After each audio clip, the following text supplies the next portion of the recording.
Bayangin, ada orang yang saking khawatirnya sama hartanya, dia berusaha setengah mati biar jatuh miskin.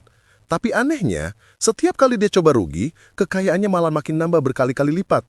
Ini bukan cerita film, ini kisah nyata seorang sahabat Nabi yang mindset bisnisnya relevan banget sampai sekarang. Namanya Abdurrahman bin Auf.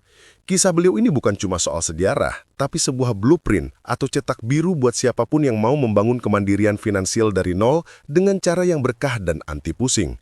Semua berawal saat beliau hijrah ke Madinah. Posisinya benar-benar riset ke nol. Harta, aset, semua ditinggal di Mekah.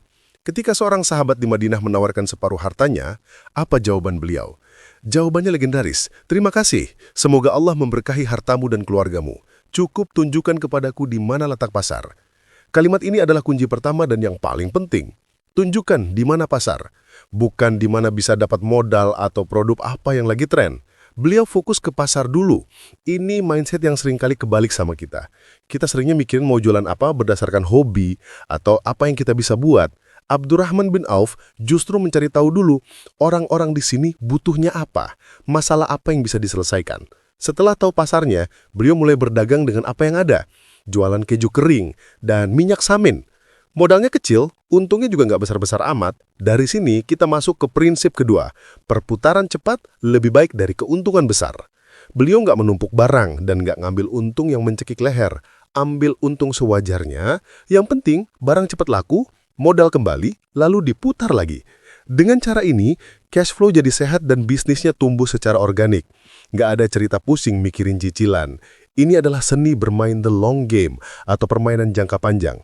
Di saat banyak orang tergiur keuntungan instan yang besar, beliau justru fokus membangun fondasi yang kokoh. Keuntungan kecil yang terus-menerus diputar itu ibarat menanam bibit pohon. Awalnya mungkin tidak terlihat hasilnya, tapi karena terus disiram dengan kedisiplinan, akarnya akan menguat dan batangnya tumbuh menjadi besar hingga akhirnya berbuah lebat tanpa henti. Strategi ini melatih kedisiplinan dan kesabaran tingkat tinggi. Dua skill utama dalam pengembangan diri. Bisnisnya jadi sangat lincah dan adaptif. Kalau satu produk kurang laku, bisa cepat diganti tanpa resiko besar. Yang paling penting, pemiliknya bisa tidur nyenyak. Ini bukan sekedar tentang uang, tapi tentang membangun aset produktif yang sehat dan berkelanjutan tanpa mengorbankan ketenangan batin. Prinsip ketiga, dan ini yang paling keren, adalah soal keyakinan. Ada satu cerita epik. Suatu waktu, panen kurma di Madinah gagal. Banyak kurma jadi busuk dan harganya jatuh. Para petani pusing. Di saat semua orang menghindari kurma busuk itu, Abdurrahman bin Auf melakukan hal gila. Beliau borong semua kurma busuk itu dengan harga normal. Tujuannya, biar bisa rugi dan hartanya berkurang, sekaligus menolong para petani. Secara logika bisnis, ini langkah bunuh diri. Tapi apa yang terjadi?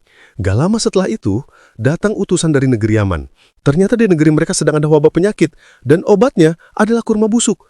Akhirnya semua kurma yang diborong tadi dibeli oleh utusan itu dengan harga 10 kali lipat lebih mahal. Kisah ini ngajarin kita satu hal. Terkadang peluang terbaik itu tersembunyi di dalam masalah yang dihindari semua orang. Dan ketika niat kita bukan cuma cari untung, tapi juga memberi solusi dan menolong orang lain, rezeki itu datang dari arah yang nggak pernah kita duga. Jadi, dari kisah Abdurrahman bin Auf, ada 3 strategi praktis yang bisa langsung kita terapkan dalam hidup, baik dalam bisnis maupun karir. 1.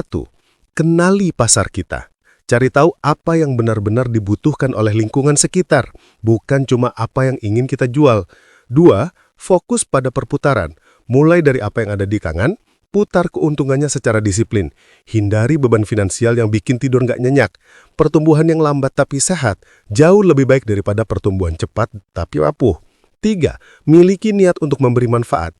Ketika kita fokus memberi solusi dan menolong orang lain, Allah akan mendukung kita dengan cara-cara yang ajaib.